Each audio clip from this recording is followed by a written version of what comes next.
मराठा विद्याप्रसारक समाज संस्था स्थापन करण्यामागचे काय उद्देश घेऊन ही संस्था आपल्या मुलांना आणि विशेषतः मुलींना शिक्षणाची दारं उघडण्यासाठी त्यावेळेस कर्मवीर रावसाहेब थोरात आणि त्यांच्या सगळ्या सहकाऱ्यांनी या संस्थेची स्थापना केली. चुकीच्या सवयींना युथ आपला बळी पडतो आहे, जसं की गॅम्बलिंग ऍप. गव्हर्नमेंटचा मोठा रोल आहे. गव्हर्नमेंटने जर हे ऍप यूज दिले नाही तर या गोष्टी होणारच नाही. जसं गुटखा बंदीची जी चर्चा करतो आपण, ते गुटख्याचे कारखानेच जर राहिले नाही तर गुटखा येईल कुठं? बंदी घालायची गरजच नाही ना. जर तुमच्याकडे अशी पॉवर आली उद्या, तुम्ही शिक्षण क्षेत्रातला कुठलाही नियम बदलू शकता. कोणती गोष्ट तुम्हाला ऍड करायला आवडेल? जगातले उत्तमोत्तम विद्यापीठ किंवा त्याचे अभ्यासक्रम आपल्याकडे कसे येतील याकरता प्रयत्न केले पाहिजे. टीचर्स डे निमित्ताने कोणता मेसेज द्याल? प्रायमरी किंवा हायस्कूलचे विद्यार्थी असतात ते 5 ते 6 तासच फक्त आपल्या शाळेमध्ये किंवा प्रायमरी स्कूलमध्ये असतात. इतर वेळी ती घरीच असतात. मग त्यांची अपेक्षा आहे की सगळे संस्कार शिक्षकांनी करावे, शाळेने करावं. उरलेला 18 तास तू घरी आहे, तुमची पण तेवढी जबाबदारी आहे ना. शिक्षणाचं वय आहे, त्या वयामध्ये इतर गोष्टींकडे कमी लक्ष देऊन पूर्ण वेळ अभ्यास करा असे म्हणणार नाही. थोडी मजा केली पाहिजे, पण ती करत असताना आउट ऑफ कंट्रोल जाईल अशा प्रकारचं काहीच करू नये.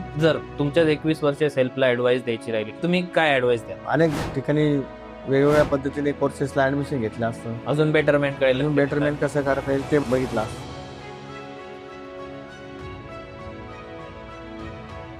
नमस्कार मंडळी, पुन्हा एकदा स्वागत आहे तुमचं द सोशल लेन्स पॉडकास्ट वरती. जसं तुम्हाला माहिती आहे, आपण या पॉडकास्ट वरती प्रत्येक वेळेस एक नवीन टॉपिक घेऊन येतो, नवीन व्यक्तिमत्व घेऊन येतो आणि सोशल टॉपिक्सवर या पॉडकास्ट मध्ये आपण डिस्कशन करत असतो. मग ते समाजा रिलेटेड असू द्या, क्रीडा रिलेटेड असू द्या, एज्युकेशन रिलेटेड असू द्या किंवा मग आरोग्य रिलेटेड असू द्या. कुठलेही टॉपिक्स असतील जे गरजेचे आहेत डिस्कस करणं, त्या गोष्टींवर आपण या पॉडकास्टमध्ये सदैव बोलत आलो आहोत. आणि आज देखील आपण एक अशाच इम्पॉर्टंट टॉपिकवर डिस्कशन करणार आहोत, जे आहे एज्युकेशन, शिक्षण, जे आजच्या काळाची खूप जास्त गरज आहे. खूप वेगवेगळ्या गोष्टी दिवसेंदिवस एज्युकेशन सिस्टम मध्ये किंवा एज्युकेशन जेही काही कल्चर चालू आहे त्यात बदल खूप झपाट्याने होत आहेत आणि या गोष्टी सगळ्यांना जाणून घेणं गरजेचं आहे. बिकॉज काय होतं की काही जागा ज्या आहेत तिथे पटकन गोष्टी समजतात, म्हणजे शहरी भाग आहे इथे गोष्टी पटापट समजत असतात, पण मग जो गावखेड्याकरचा पट्टा आहे किंवा जे लोक थोड्याशा या गोष्टींपासून विलुप्त आहेत त्या लोकांपर्यंत या गोष्टी पोहोचणं खूप गरजेचं आहे की शिक्षण क्षेत्रात कशा गोष्टी बदलत आहेत, काय गोष्टी आपल्याला अडॅप्ट करणं गरजेचं आहे आणि आपल्याला कोणत्या गोष्टी सुधारणा करणे गरजेचं आहे, जेणेकरून आपण हे जे कॉम्पिटिशन चाललं आहे मार्केटमध्ये याला टिकाव देऊ शकतो. तर या सगळ्या गोष्टी आज आपण या पूर्ण पॉडकास्टमध्ये डिस्कस करणार आहोत. आतापर्यंत मी बरेच लोक बघितले आहेत जे फक्त पद भूषवत नाही तर जबाबदाऱ्यांना देखील सामोरे जातात. त्याचबरोबर त्या जबाबदाऱ्या सांभाळता लाखो लोकांवर त्यांचा प्रभाव देखील पाडत असतात. तर आज आपण अशा एका व्यक्तीबरोबर जुळलेलो आहेत जे त्यांचं जीवन तत्वज्ञान आहे हे 4 पिलर्सवर प्रामुख्याने टेपलेलं आहे. ते म्हणजे social justice, education, health, culture आणि सगळ्यात महत्वाचं म्हणजे ह्युमॅनिटी. सो आज आपल्या बरोबर जुळलेले आहेत advocate mister Nitin Baburao Thackeray sir. नमस्कार सर, स्वागत आहे तुमचं द सोशल लेन्स पॉडकास्ट वरती. सगळ्यात महत्वाची गोष्ट, पॉडकास्ट सुरू करण्या अगोदर मी आता संकेत दादा बरोबर मागच्या 1-2 वीक पासून कॉन्टॅक्ट मध्ये आहे की हा सगळं स्केड्यूल आपण करूयात, या रिलेटेडच्या गोष्टी डिस्कस करतो. त्या दरम्यानच मी बऱ्याच साऱ्या गोष्टी बघत होतो रिलेटेड. तुमचे बरेच सारे व्हिडिओज मी युट्यूबवर बघितले, जे पहिले तुम्ही मुलाखती दिलेल्या आहेत त्या सगळ्या गोष्टी. त्यात असं जाणवलं मला की तुम्ही एक serious type, typical personality type आहेत. म्हणजे विचारलेल्या क्वेश्चनचं तात्पुरतं जेवढं बोलायचं तेवढंच बोलून उत्तर संपवतात. बरेच मी पॉडकास्ट पाहिले. सो असं काही ह्या पॉडकास्ट मध्ये चांगलं की वाईट असं नाही आहे, ते डिपेंड करतं चांगलं आहे की वाईट आहे, याच्यावर डिपेंड आहे. तुम्हाला ते आवडतं तर योग्यच. पण मग मला असं वाटतं की हा पॉडकास्ट आपण सुरू केलाय, थोडंसं मग वातावरण थोडं मजा मस्करीचं राहिलं तर बरोबर, म्हणजे सगळ्यांना गोष्टी सहजपणे समजतील. Good, no problem. चालेल. सो सगळ्यात पहिला प्रश्न, आता हा पॉडकास्ट हा टीचर्स डे एपिसोड म्हणून, स्पेशल एपिसोड म्हणून आपण करणार आहोत. त्याच्यात थोड्याशा टीचर्स रिलेटेड गोष्टी आपण जास्त बोलणार आहोत. त्याच्यात निगडीत पहिला प्रश्न असा असणार आहे की प्रत्येक मुलगा, म्हणजे आता तुम्ही म्हटले, मी म्हटले, इथे बसलेला हा सगळा क्रू, सगळ्यांच्या जीवनात असा एक शिक्षक येतो की त्यात तो असं काहीतरी आपल्याला सांगून जातो किंवा समजावून जातो, तिथून आपल्या जीवनाला कलाटणी भेटते आणि आपण ज्या गोष्टी आपल्याला करायची इच्छा राहते त्या गोष्टी करण्यात पुढे अग्रेसर होतो आणि आपल्या जीवनात चांगल्या गोष्टी करून टाकतो. तर असा तुमचा एखादा अनुभव आहे की तुमचे कोणते शिक्षक होते ज्यांनी तुम्हाला किंवा तुमच्या जीवनाची वाटचाल दिली आणि या सगळ्या गोष्टी करण्यास तुम्हाला प्रेरणा दिली? हो, मी आता अभिनव बाल विकास मंदिर, म्हणजे माझ्या घराच्या समोर जी शाळा आहे, बरोबर, त्या शाळेमध्ये इयत्ता 2री, 3री, 4थी पर्यंत तिथे शिकलो. आणि तिथे जे मुख्याध्यापक होते काकडे गुरुजी, ते तुमच्या बागलांकडचेच आहेत, बरोबर, उजवरसाचे. हा. तर ते त्यावेळेस मुख्याध्यापक होते. धोतर आणि पांढरी शुभ्र टोपी आणि पांढरा सदरा असा त्यांचा पेहराव होता आणि त्यांचा प्रभाव अतिशय माझ्यावरती पडलेला आहे. त्यांनी त्या शाळेमध्ये जे काही विद्यार्थ्यांवरती संस्कार केले ते मला वाटतं फार महत्वाचे. त्याच्यामध्ये शिक्षणाच्या सोबतच बाकी ज्या सांस्कृतिक गोष्टी असतील, कल्चर असेल, या सगळ्या बाबतीमध्ये त्यांनी खूप छान शिकवण त्या ठिकाणी दिली. धडपडणारी मुले अशी एक त्यांची संकल्पना होती. त्या माध्यमातून विद्यार्थ्यांना अनेक गोष्टी शिकवण्याचं काम त्यांनी त्या काळामध्ये केलं आणि त्यांच्या व्यक्तिमत्वाचा प्रभाव मला वाटतं अजून माझ्यावरती आहे आणि खूप छान पद्धतीने विद्यार्थ्यांशी त्यांचे कॉन्टॅक्ट होते. आजही ते, मला वाटतं त्यांचं वय आता 90ला असेल तरी सुद्धा अजूनही ते खूप चांगलं काम करतात. मध्यंतरीच्या काळामध्ये ते अण्णा हजारेंच्या नापासांची शाळा ही जी काही त्यांची संकल्पना आहे तिथे सुद्धा एक 10-15 वर्ष त्यांनी तिथं काम केलेलं आहे आणि एक अशी अतिशय या क्षेत्रातला चांगला माणूस ज्याला म्हणता येईल असं त्यांचं व्यक्तिमत्व आहे. त्यांचा मोठा प्रभाव माझ्या जीवनावरती आहे. असा एखादा अनुभव तुम्हाला सांगता येईल की त्यांच्या बरोबर झाला ज्यातून तुम्हाला या सगळ्या नाही, एकंदरीतच शिकवण्याची पद्धत असेल, विद्यार्थ्यांना प्रोत्साहन देण्याची पद्धत असेल, या सगळ्या गोष्टी या चांगल्या असायच्या आणि प्रत्येक परीक्षेनंतर विद्यार्थ्यांशी संवाद साधणे, त्याला आणखी प्रोत्साहन देणे, या गोष्टींमुळे विद्यार्थ्यांना खूप चांगली प्रोत्साहन मिळत असेल. आता तुम्ही जसं बोलले की जुन्या काळात शिक्षकांना थोड्याशा जास्त गोष्टी कंट्रोलमध्ये राहायच्या. आत्ताची जी शिक्षण प्रणाली चालू आहे यामध्ये टीचर्स जे आहेत खूप जास्त चॅलेंजेस फेस करतायत. हो, म्हणजे पालक थोडे जास्त ओव्हर प्रोटेक्टिव्ह झालेत रिगार्डिंग त्यांचे जे मुलं असतात त्यांच्या प्रती की नाही माझ्या मुलाला मारलं नाही गेलं पाहिजे, या सगळ्या गोष्टी बघायला मिळतात. सो याच्यावर तुम्ही काय तुमचा काय विचार आहे की या गोष्टी कितपत योग्य आहेत पालकांच्या किंवा मग शिक्षकांनी यांना पॉझिटिव्ह वेने कसं घेतलं पाहिजे? काही प्रमाणात असे वाटतं की पूर्वीच्या काळामध्ये पालकच शिक्षकांना सांगायचे की आमच्या मुलाला मारा, जाऊन तर तो शिस्त पाळत नसेल, अभ्यास करत नसेल तर त्याला शिक्षा करा असे पालक सांगायचे. परंतु अलीकडे आपण बघतो की विभक्त कुटुंब पद्धतीमध्ये प्रत्येक घरामध्ये 1 किंवा 2च मुलं आहेत आणि त्याचे अतिरिक्त लाड होतात असं मला वाटतं आणि त्याबाबत साधं शिक्षकांनी त्याला रागवलं तरी सुद्धा तो पालकांपर्यंत तक्रार नेतो आणि मग शिक्षकांना काही कळत नाही नेमकं करायचं काय, या विद्यार्थ्यावर संस्कार करायचेच आहेत. पण त्याला साधा रागवलं तरी पालक म्हणतात की मला त्याच्या म्हणजे मुलाला रागवायचं, कोण जातात शिक्षक? कोण जातात, भेटायला येतात शाळेमध्ये आणि मुख्याध्यापकाकडे तक्रारी करतात, संस्था चालकांकडे तक्रारी करतात. तर मला वाटतं काही मर्यादित प्रमाणामध्ये शिक्षकांचा धाक हा असलाच पाहिजे विद्यार्थ्यांवरती. त्याचा सकारात्मकच फायदा होऊ शकतो. बरोबर, कारण की ते वयोगटही तसं हो. असतं ना, 8 ते 16 वर्ष त्या वयोगटामध्ये थोडा कंट्रोल असणं फार गरजेचं आहे. आणि सोशल मीडिया जे आता चालू आहे याचं आम्ही जसं माझ्याही नजर प्रत्येक आता लॉकडाऊन नंतर या गोष्टी जास्त वाढल्या. लॉकडाऊन मध्ये जसं झालं की शाळा ऑनलाईन झाल्या, हो, हो, क्लासेस हो. ऑनलाईन झालं आणि त्याच्यामुळे सगळ्या लहान म्हणजे 8-8 वर्षाच्या मुलांच्या हातात देखील मोबाईल देण्यात आले. काय तर म्हणे ऑनलाईन लेक्चर्स ते करतील, तिथून त्यांचं एज्युकेशन पुढे चालेल आणि त्याच्यामुळे आता असं दिसतंय की मुलं हे मोबाईलला खूप जास्त ऍडिक्टेड झालेत आणि ज्या पारंपरिक गोष्टी चालत होत्या म्हणजे मी तर असं बघतोय की शहरात जाऊ द्या गावाकडे तरी आम्ही जेव्हा होतो 8-10 वर्षापूर्वी क्रिकेट खेळणं, विटी दांडू खेळणं या सगळ्या गोष्टी करायचो आणि आता अशा म्हणजे ज्या गल्ल्या आहेत गावातल्या या सुन्या दिसतात. सगळे मुलं फक्त मोबाईलमध्ये जाऊन व्हिडिओ, मूव्हीज, युट्यूब एवढंच चालतं. तर या गोष्टी आपण कितीपत पालकांनी काय निर्बंध लावले पाहिजे मुलांवर, काय कंट्रोल मी तर प्रत्येक भाषणामध्ये सांगतो की तुम्ही जसं विद्यार्थ्यांना अभ्यासाचा आग्रह करता की त्यांनी 4 तास अभ्यास केला पाहिजे, 3 तास अभ्यास केला पाहिजे, तसं प्रत्येक पालकांनी विद्यार्थ्याला हे पण सांगितलं पाहिजे की तू कमीत कमी 2 तास मैदानी खेळ खेळले पाहिजे. बरोबर. मध्ये कबड्डी असो, खो खो असो, अलीकडच्या काळात क्रिकेट असो किंवा इतर कुठलाही खेळ असो, पोहण्याचा व्यायाम चांगला आहे. अशा प्रकारे शारीरिक मेहनत होईल अशा प्रकारचे व्यायाम, धावण्याचा व्यायाम असो, हे सगळे चांगले प्रकार आहेत. ते केलेच पाहिजे. योगासनं हे सुद्धा चांगलं आहे. पण योगासनांनी व्यायाम होत नाही. योगासनामुळे फक्त शरीराची लवचिकता वाढते, स्ट्रेचिंग होते. स्ट्रेचिंग होते. परंतु ज्याच्यामुळे आपले हार्टबीट्स वाढतील अशा प्रकारचे व्यायाम त्या ठिकाणी झालेच पाहिजे. आणि पालकांनी तो आग्रह केला पाहिजे की आपला मुलगा खेळायला गेला की नाही ही चौकशी पालकांनी केली पाहिजे. आता अक्षरशः मुलांना स्पोर्ट्स क्लासेस लावा लागतात एवढी परिस्थिती येऊन लागली की मुलं स्वतःहून खेळण्यासाठी सुद्धा त्यांना पैसे भरायला लागतात. नाही म्हणजे पालकांचा त्या बाबतीमध्ये उदासीनता असू शकते, त्याच्यामुळे ते होतं. परंतु अलीकडे मात्र पालकांचा सुद्धा या बाबतीमध्ये पॉझिटिव्ह अप्रोच दिसतोय. बऱ्याच ठिकाणी शाळांमध्ये शिक्षकांना सांगतात की आमच्या मुलांना गेम शिकवा किंवा मग त्या विद्यार्थ्याला कुठं स्पोर्ट ऍक्टिव्हिटीमध्ये भाग घ्यायचा असेल तर मग त्याला बाहेरगावी सुद्धा पाठवतात, ते स्वतः जातात. बरोबर. अशा प्रकारचे सकारात्मक बदल आता हळूहळू होत आहे.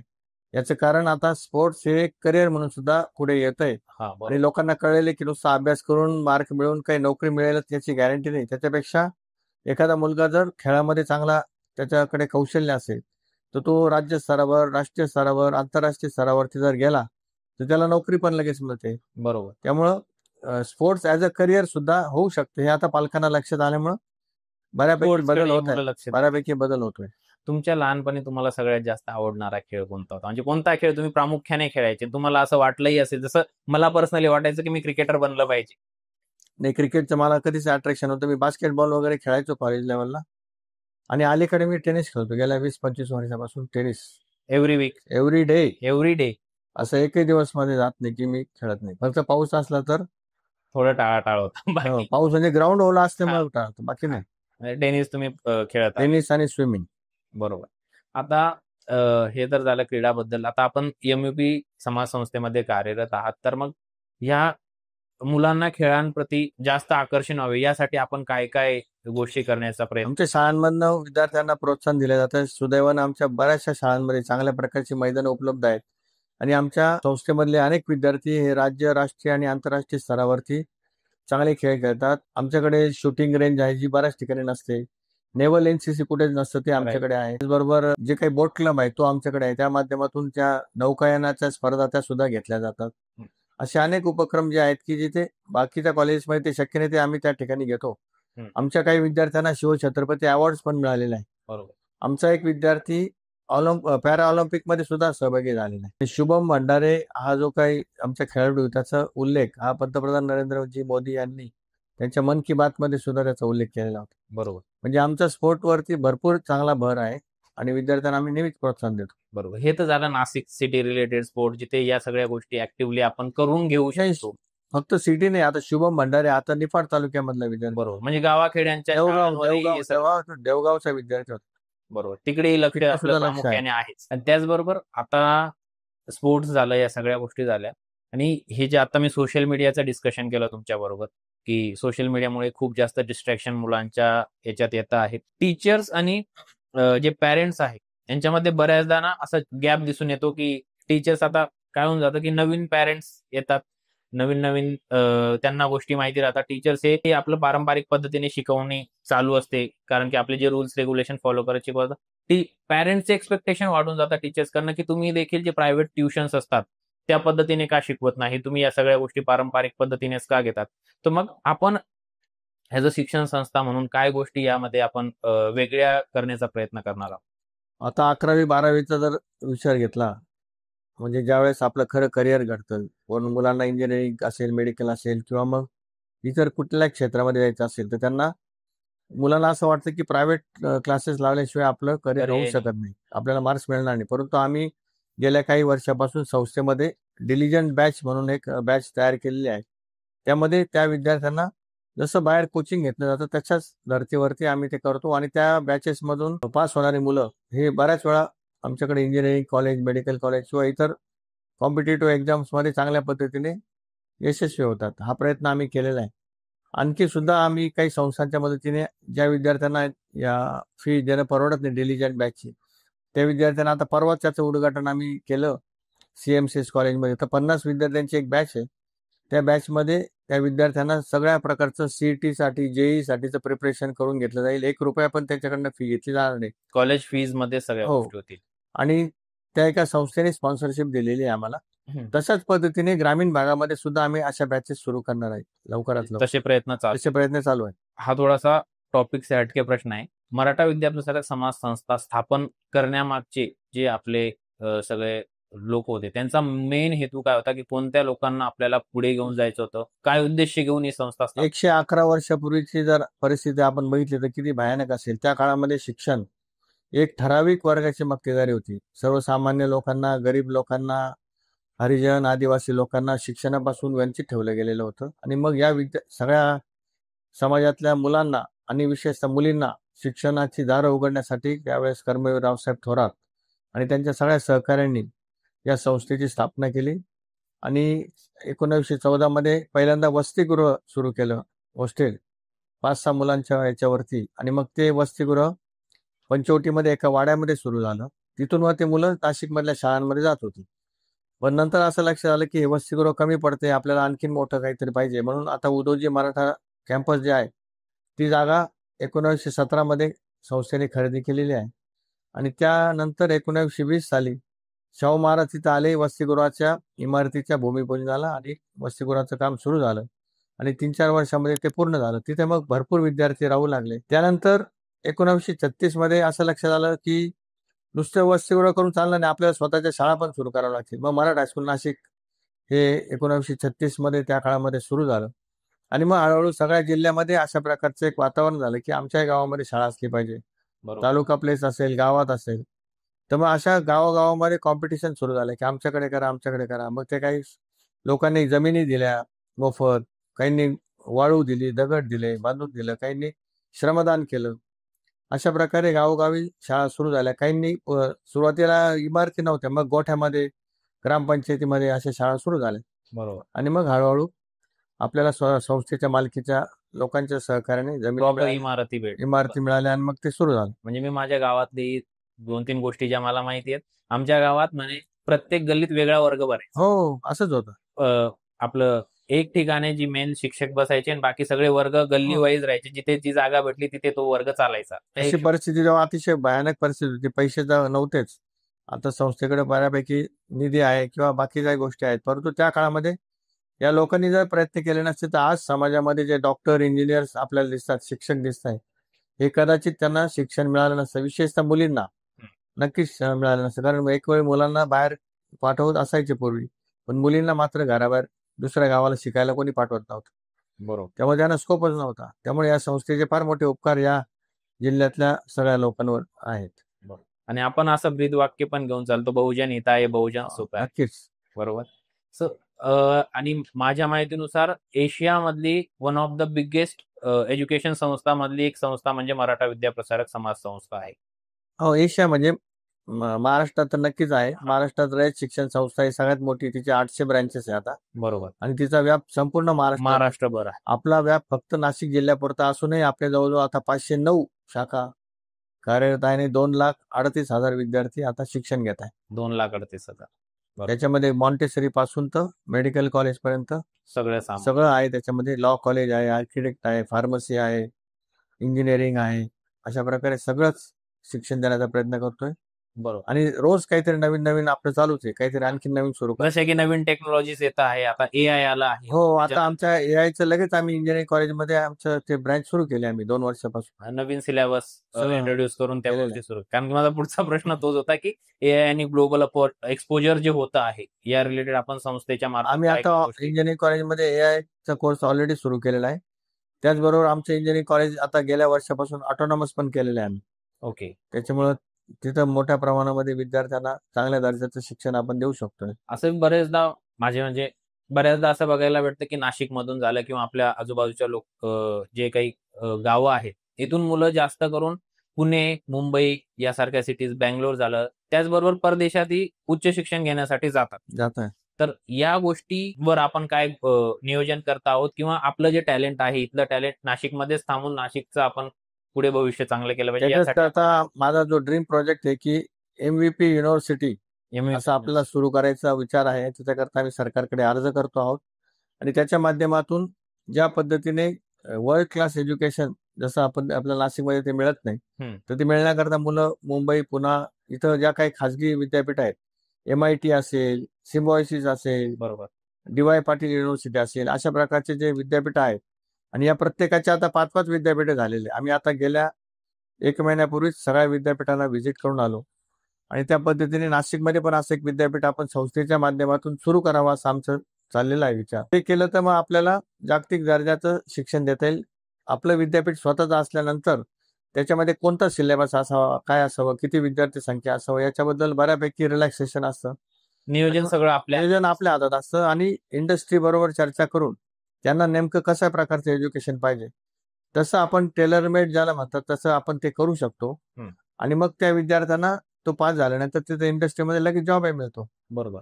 कारण आता पारंपरिक आर्ट्स, कॉमर्स, सायन्स कॉलेजच्या विद्यार्थ्यांना फार काही स्कोप राहिलेला नाही. त्याच्यामुळे ते विद्यार्थी नुसतं डिग्री घेऊन फिरतात नोकऱ्यांसाठी, त्याला मिळत नाही. त्याच्याऐवजी अशा विद्यापीठांमधून जर स्किल बेस्ड एज्युकेशन दिलं गेलं तर ते जास्त फायदेशीर आहे. बरोबर. आणि लगेच त्याचे रिझल्ट मिळतील त्याला. बरोबर. कारण की त्यामुळे हे विद्यापीठ सुरू करण्याचा आमचा विचार आहे. त्याच्यामुळे अनेक विद्यार्थ्यांना आपण प्रवेश पण देऊ शकतो आणि नोकरीची पण हमी देऊ शकतो. स्किल बेस असेल, ज्या स्किल रिक्वायर्ड आहेत मार्केटमध्ये त्याच आपण जर त्यांना प्रोव्हाइड जे रिक्वायर्ड आहे तेच करणार. बाकीचे समजा एखादी ब्रँचला 10 वर्षांनी त्याचं महत्व राहिलं नाही किंवा विद्यार्थी मिळाले तर ते आपण कोर्स बंद करू शकतो. बरोबर. त्याला फार काही अडचण येत नाही. कारण की आता असं जाणवत आहे, मी एक एज्युकेशनल फर्म रन करतो प्रायव्हेटली, कोडअप म्हणून. त्यात आम्ही कम्प्युटर रिलेटेड एज्युकेशन देतो. आणि आता जे जाणवतं की जो ही आपला सिलेबस आहे संस्थेमध्ये, इंजिनिअरिंगचा सिलेबस असू द्या किंवा BCS BCA जे कम्प्युटर रिलेटेड आपण डिग्रीज घेतो, याच्यात जो सिलेबस आहे तो अजून अपडेट नाही झालेला आहे रिगार्डिंग जे आता AI टेक्नॉलॉजी आल्या, सगळ्या गोष्टी आल्या. आणि आम्हालाही तीच गोष्ट परत परत विद्यार्थ्यांकडून ऐकायला भेटत होती की गोष्टी आपल्याला शिकायच्या वेगळ्या आहेत, कॉलेजच्या सिलेबसमध्ये वेगळ्या आहेत. म्हणूनच हा क्वेश्चन होता की आपण काय यावर. म्हणून आता आम्ही जे विद्यापीठाला व्हिजिट केल्या तिथं काही काही कोर्सेस आम्ही बघितले. म्हणजे BBA AI, बरोबर. BCA AI असे कोर्सेस तुम्हाला कोणत्या पारंपरिक विद्यापीठात आता नाही. तरी नाशिकमध्ये कुठेच नाही. त्याच्यामुळं आपल्याला आपल्या विद्यापीठाच्या अंतर्गत असे कोर्सेस चालू करता येणं शक्य आहे आणि ते आम्ही करणार आहोत. बरोबर. ते खूपच ऍक्च्युली चांगलं होईल, कारण की जेही जॉब मार्केट चालू आहे, हो बेसिकली मला IT रिलेटेड गोष्टी जास्त माहिती आहेत. तिथे असं असतं की तुम्हाला स्किल्स येतात, हो तुमच्याकडे डिग्री असली नसली, स्किल्स जर येत आहेत तरी तुमच्या गोष्टी सुरळीतपणे तुम्हाला जॉब लागते, तुमचं फ्युचर तुम्ही नक्कीच. घडवू शकता. आणि ते जर आपण आता आणणार असल्या तर मग नाशिकच्या विद्यार्थ्यांसाठी खूपच ती एक हो. सुवर्ण संधी असेल आणि नक्कीच नक्कीच. सगळे लोक 100% त्याचा फायदा घेतील. तुमचं मी सोशल मीडिया बऱ्याच दिवसापासून फॉलो करतो, ज्यावर मला बघायला मिळालं की तुम्ही खूप साऱ्या सेन्सिटिव्ह टॉपिकवर डिस्कशन करतात, जसं की गॅम्बलिंग ऍप जे लोक प्रमोट करतात त्यांना तुम्ही खडखडून बोलता की काही गरज नाही या सगळ्या गोष्टी करायची. त्याचबरोबर गणेश उत्सवात जे प्रकारे आपण साजरा केला जातो, आता जो युथ साजरा करतो, DJ वाजवणं झालं, या सगळ्या गोष्टी झाल्या, धिंगाणा करणं झालं, यावरही तुम्ही कठोर पद्धतीने बोलताना मला दिसले. सो मुलं या सगळ्या गोष्टींना लवकर बळी पडतायत, जास्त करून युथ. हे गॅम्बलिंग ऍप्लिकेशन झाले ज्यात हो. फटाफट श्रीमंत होण्याचे मार्ग शोधतायत. त्याचबरोबर गणेश उत्सव असे साजरे म्हणजे जे आपले पारंपरिक सण आहेत ते असे चुकीच्या पद्धतीने साजरे करतायत. तर यावर तुम्ही काय युथला सांगाल की या गोष्टी कशा साजऱ्या केल्या पाहिजे आणि कसं आपल्यावर कंट्रोल ठेवला पाहिजे या गोष्टींपासून लांब राहण्यास? हो ना, आता जो माझा गणेश उत्सवाचा व्हिडिओ आहे त्याच्यामध्ये मी हे सांगितलं की लोकमान्य टिळकांनी गणेश उत्सव हा का सुरू केला. बरोबर. पूर्वी गणपती होतेच, ते घरात बसले जायचे, ते आता सार्वजनिक रस्त्यावरती का आणले, गल्लीमध्ये का आणले, तर सगळ्या लोकांनी एकत्रितपणे हा सण साजरा करावा, विचारांची आदान प्रदान व्हावी आणि काही वैचारिक गोष्टी असतील त्या शिकायला मिळाव्यात, चांगले चांगले व्याख्यानं व्हावेत, करमणुकीचे कार्यक्रम व्हावेत.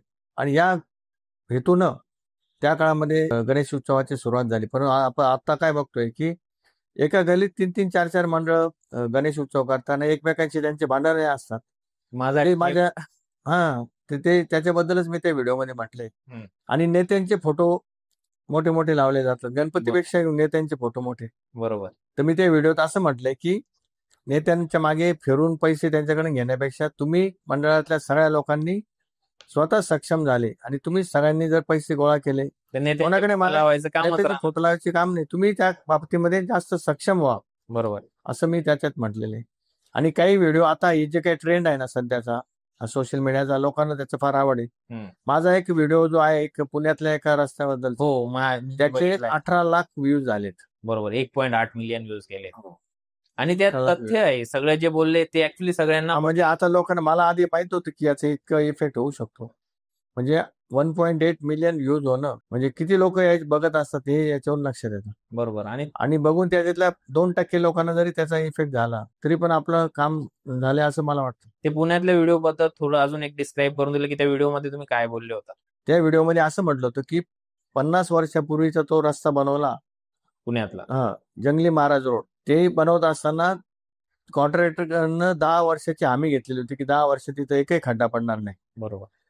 तर ते 10 वर्ष गेले, 50 वर्ष झाले तरी त्याच्यावर खड्डा पडलेला नाही. अशा प्रकारचा तो क्वालिटी रोड झाला. तशा प्रकारचे रोड आपल्याकडे नाशिकमध्ये किंवा कुठल्याही शहरामध्ये का होऊ नये, अशा प्रकारचं मी ते. आणि त्यानंतर अजून एक गोष्ट अशी होती की त्यानंतर त्या कॉन्ट्रॅक्टरला काम मिळालं नाही, असं मला कळलं की त्याला काही काम वगैरे मिळालं नाही. याच्या मागचं मग राजकीय हेतू, मग तो ते कशामुळे मिळालं ते मला नाही माहिती, पण अशा क्वालिटीचं काम व्हायला पाहिजे.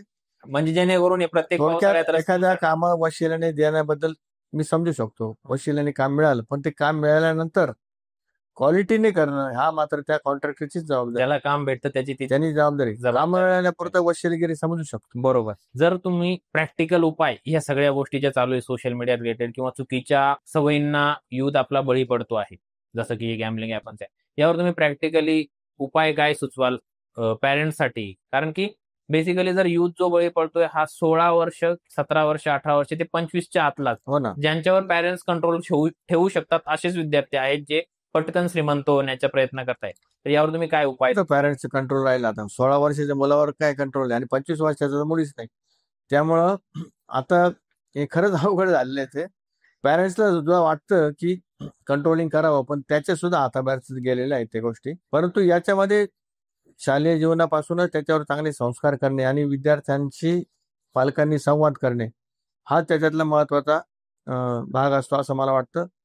कारण पालक बऱ्याच वेळा आई वडील दोघंही नोकरी निमित्तानं व्यवसाय निमित्तानं बाहेर असतात, त्याच्यामुळे मुलाकडे लक्ष द्यायला वेळ नाही आणि मग तो काय करतो याच्याकडे आपण बघत नाही. त्याच्यामुळे या गोष्टी हळूहळू वाढत जातात. मग नंतर त्याचं पर्यवसन इतका मोठ्या ह्याच्यात होतं की नंतर तो आउट ऑफ कंट्रोल होतो.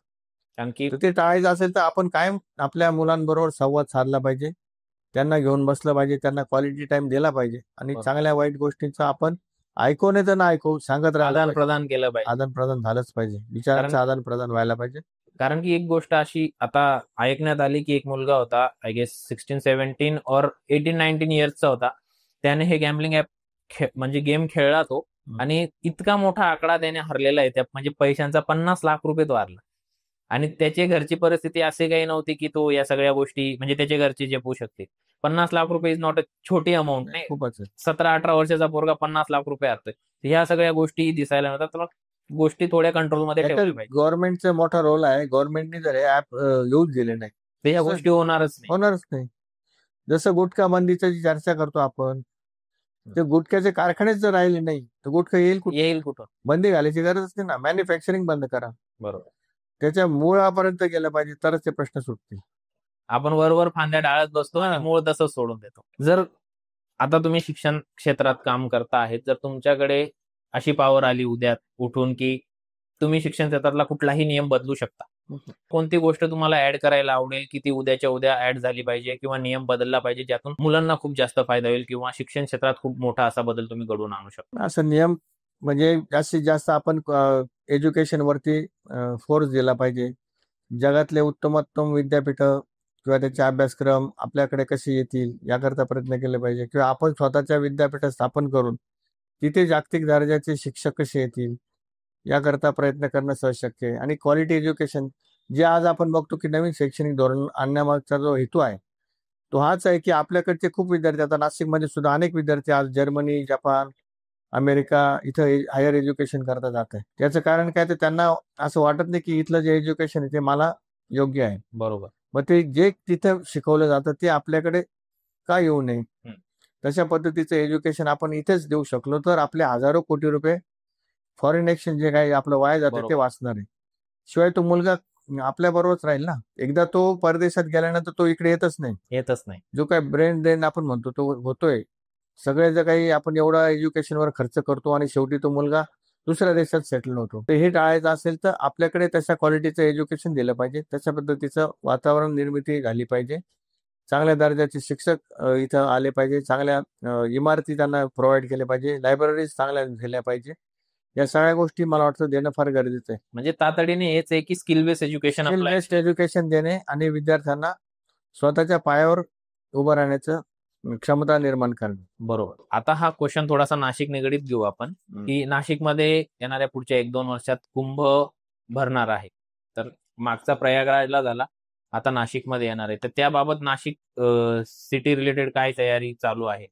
कारण की जो निधी आहे तो तर जवळपास 5,140 करोड एवढा आता करंटली मंजूर झालेला आहे. माझ्या माहितीप्रमाणे एवढे पण नाही, 1000 कोटी आहेत. ते जागा याच्यासाठी झालेत. बाकीचा तो काय तर ते आकडे सारखे बदलत आहे ना. आता काय नेमकं पालकमंत्री पण अजून नाशिकला कोणी दिला नाही. त्याच्यामुळं सगळं असं याच्यावरती सिंहस्थाचं काम प्रत्यक्ष अजून सुरूच झालेलं नाही. कुठलंच एकही काम सुरू नाही. बरोबर. की जे कागदावर गोष्टी झाल्या. म्हणजे समजा रोडचं काही असेल, इन्फ्रास्ट्रक्चर उभं करत असेल तर ते प्रत्यक्ष कुठंच काम झालेलं नाही. त्याचं टेंडरिंग पण अजून कुठे झालेलं नाही. ते आता लवकरात लवकर होईल असं म्हणतायत सगळे. बरोबर. आणि मग जे कुंभ रिलेटेड आता बऱ्याच गोष्टी मी बघितल्या आहेत की नाशिकचे जे जुने पूल आहेत तिथे आता व्हेकल बंदी केली आहे, पण लोक पायी जाता येतात. तर ते पूल अजून ऍज इट इज आहेत. मग त्यांचं काही करणार असतील. हो ना. मग या सगळ्याला जो वेळ लागणार आहे, हे निधी येणं गरजेचं आहे. बाकीच्या गोष्टी काम अलॉटमेंट झालेले नाही आणि तू डे बाय डे जवळ येतोय. किती आता 1-1.5 वर्ष जवळ. मग आता या कामांना मग काही काम करायचं त्याची क्वालिटी परत खराब होईल. बरोबर. मग फिरून चक्र तिथेच. म्हणून मग आता जे उशीर झाला असेल तो झाला समजा. अजूनही लवकरात लवकर ते कामं सुरू झाली पाहिजे आणि ते चांगल्या क्वालिटीचे कसे होतील याच्याकडे तर लक्ष दिलं पाहिजे. नाशिकमध्ये अजून हेही मी ऐकलंय की आयटी पार्क येणार आहे. याच्याबद्दल तुमचं काय मत आहे, किंवा तुम्हाला कितपत या गोष्टी वाटतं की आता आयटी पार्क आलं पाहिजे? खूप आलंच पाहिजे आयटी पार्क, पण आतापर्यंत खूप वेळा त्याची चर्चा झालेली आहे, पण होत नाहीये. हा, त्यामुळे आयटी पार्क आला तर इथल्या लोकांना चांगला रोजगार मिळेल, बरोबर. डेव्हलपमेंट होईल. आता पुण्याची जी काही डेव्हलपमेंट आहे ती आयटी पार्कमुळेच झालेली आहे आणि त्याच्यापासून काहीच प्रदूषण नाही. त्यामुळे हा एक चांगली इंडस्ट्री आहे. नॉन पोल्युटिंग आहे ना सगळं. पाण्याचं प्रदूषण होत नाही, हवेचं प्रदूषण होत नाही, त्यामुळे ते चांगलं आहे. आणि नाशिक ही त्याने खूप जास्त ग्रो करेल. बरोबर, ठीक आहे. आता थोडेसे आपण क्वेश्चन घेऊ जे रिलेटेबल तुमच्या पर्सनल लाईफ रिलेटेड असतील. तुम्हाला सगळे लोक बघतात की एक लॉयर म्हणून तुम्ही काम करतात, एक सोशल रिफॉर्मर किंवा लीडर म्हणून काम करतात, ओळखलं जातं असं. बरोबर, हे सगळे कामं करत असताना पण मग घरच्या घरी नितीन ठाकरे कोण आहेत, की तुम्ही काय असं स्वतःला विरंगुळा म्हणून कोणत्या कोणत्या गोष्टी करतात? काय नाही, मग गाणे ऐकणे, टीव्हीवरती स्पोर्ट्स ऍक्ट बघणे, संगीताची आवड आहे, स्पोर्ट्सची आवड आहे, पुस्तक वाचण्याची आवड आहे. संगीत म्हणजे गाण्याची आवड आहे का फक्त ऐकण्याची आवड? जुने गाणे, गझल, हिंदी उर्दू गझल. बरोबर. आणि एव्हरीडे लाईफ मध्ये आता खूप जास्त स्कोप मोठा असल्यामुळे एव्हरीडे लाईफ मध्ये तुम्हाला मोटिवेट कोणती गोष्ट ठेवते, की अशी कोणती गोष्ट आहे जी मोटिवेट ठेवते तुम्हाला रेग्युलरली एवढे सगळे कामं करण्यासाठी?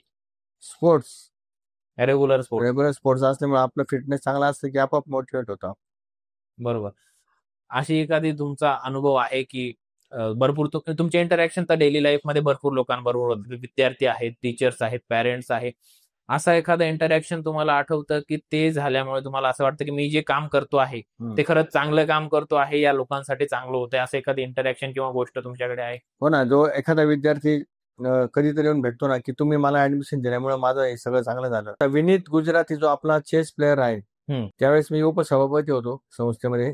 तर त्या विद्यार्थ्याला केटीएचएम कॉलेजमध्ये प्राचार्याने असं सांगितलं की तुला फुल टाइमच यावं लागेल, नाही तर तुझे ऍडमिशन कॅन्सल करू. तर त्याचे वडील तेव्हा माझ्याकडे आले होते की हा एक चांगला प्लेअर आहे आणि याला स्पोर्ट्स ऍक्टिव्हिटीसाठी बाहेरगावी वगैरे जावं लागतं, तर हा रेग्युलर येणार नाही. तर मग त्याची ऍडमिशन ती कंटिन्यू करा आणि त्याची कधी कधी जर ऍबसेंट राहिलं तर ते त्याला ती परवानगी मिळाली. तर मी ते प्रयत्न करून ती मिळाली. नंतर तो चांगल्या लेवल पर्यंत खेळला, जागतिक लेवल पर्यंत तो बुद्धिबळ खेळला. त्यामुळे आपल्या दृष्टीने एक चांगल्या माणसाला आपण मदत केल्याचं एक समाधान त्या आहेच ना. बरोबर. एक जागतिक लेवलचा विद्यार्थी आमच्या संस्थेत घडला. हे सगळ्या गोष्टी समाधानकारक असतात की आपण जे काम करतोय त्याचं काहीतरी चांगली गोष्ट होते. आता सक्सेसफुल होणं हे प्रत्येकाचं वेगवेगळं धोरण असतं, की कोणी काहीतरी गोष्ट अचीव्ह केली की त्याला, आता तो चेस प्लेअर जसं तुम्ही बोलले की त्याने चेसमध्ये जागतिक लेवलला काहीतरी गोष्ट केली, त्याला वाटलं मी सक्सेस झालो. काही लोकांना जॉब लागता तर त्यांना वाटलं की आता आपली लाईफ सेटल झाली. तुमच्या मते सक्सेस याचा अर्थ काय? सक्सेस मध्ये म्हणजे आपण जेवढं संसाराला आवश्यक आहे तेवढे पैसे एकटे मिळवले पाहिजे आणि जे काम करू त्या कामामध्ये आपल्याला समाधान मिळालं पाहिजे. बळजबरी कुठले काम करण्यात काही मजा नाही, त्याच्या आपल्याला स्वतःहून इंटरेस्ट वाटेल अशीच कामं केली पाहिजे. बरोबर. Short but sweet. Teachers day निमित्ताने तुम्ही नाशिक महाराष्ट्र मधल्या टीचर्सला, स्टुडंट्सला आणि पॅरेंट्सला कोणता मेसेज द्याल? पॅरेंट्सला एक सांगेल की विद्यार्थ्यांना जास्तीत जास्त वेळ दिला पाहिजे, त्यांना त्याचं चांगलं एज्युकेशन कसं मिळेल, त्याच्याकरता त्याच्याशी संवाद कसा साधता येईल, त्याच्यावरती संस्कार कसे करता येतील. आता समजा प्रायमरी किंवा हायस्कूलचे विद्यार्थी असतात, ते 5 ते 6 तासच फक्त कॉलेजमध्ये आपल्या शाळेमध्ये किंवा प्रायमरी स्कूलमध्ये असतात. इतर वेळी ती घरीच असतात. मग त्यांची अपेक्षा आहे की सगळे संस्कार सगळे शिक्षकांनी करावे, शाळेने करावं. उरलेला 18 तास तो घरी आहे, तुमची पण तेवढी जबाबदारी आहे ना. बरोबर. ते तुम्ही केलं पाहिजे. असं केलं तर तो विद्यार्थी चांगला घडू शकेल. त्याच्या स्पोर्ट्स ऍक्टिव्हिटी असेल, डिबेट कॉम्पिटिशन असेल, आर्ट वर्क असेल, या सगळ्या गोष्टींना त्यांनी प्रोत्साहन दिलं पाहिजे आणि त्याच्यातनं त्याचा टोटल व्यक्तिमत्वाचा विकास कसा होईल. नुसतं अभ्यासू किडा बनवण्यापेक्षा त्याचा व्यक्तिमत्वाचा विकास होऊन अष्टपैलू कसा तयार होईल ते करण्यासाठी पालकांनी प्रयत्न करणं गरजेचे आहे. शिक्षकांना ते सांगेल की पूर्वीच्या काळामध्ये शिक्षकांना खूप कामं होती, अगदी विद्यार्थी गोळा करण्यापासून. आता एमव्हीपीच्या शाळांमध्ये पूर्वी शेणाने सारवलेले शिक्षकांनी, बरोबर, घंटा स्वतः वाजवलेली आहे.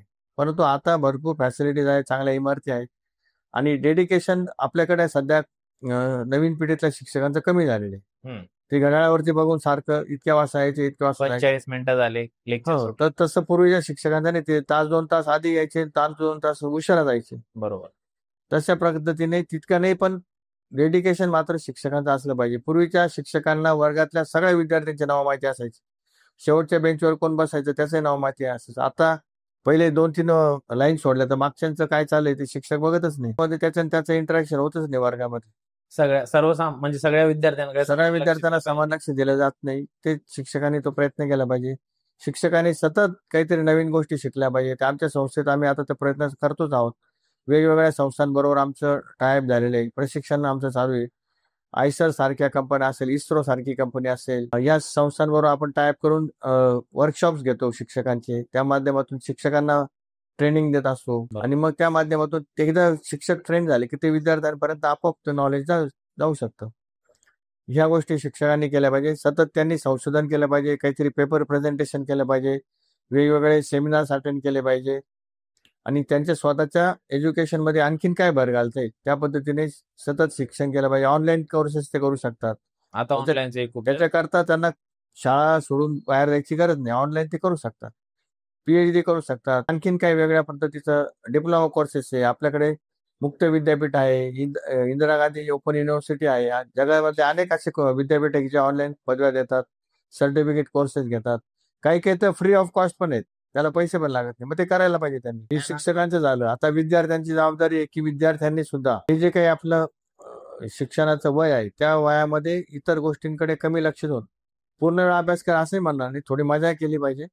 पण ती करत असताना आउट ऑफ कंट्रोल जाईल अशा प्रकारचं काहीच करू नये आणि शिक्षणालाच जास्तीत जास्त महत्व देऊन नंतर मजा करण्यासाठी वेळ आहे. बरोबर. तर फोकस ऑन युअर लाईफ आणि करिअर असं मला वाटतं. त्यांनी हे केलं पाहिजे आणि विद्यार्थ्यांनी शिक्षकांना सतत प्रश्न विचारले पाहिजे किंवा बाकीच्या लोकांना विचारलं पाहिजे.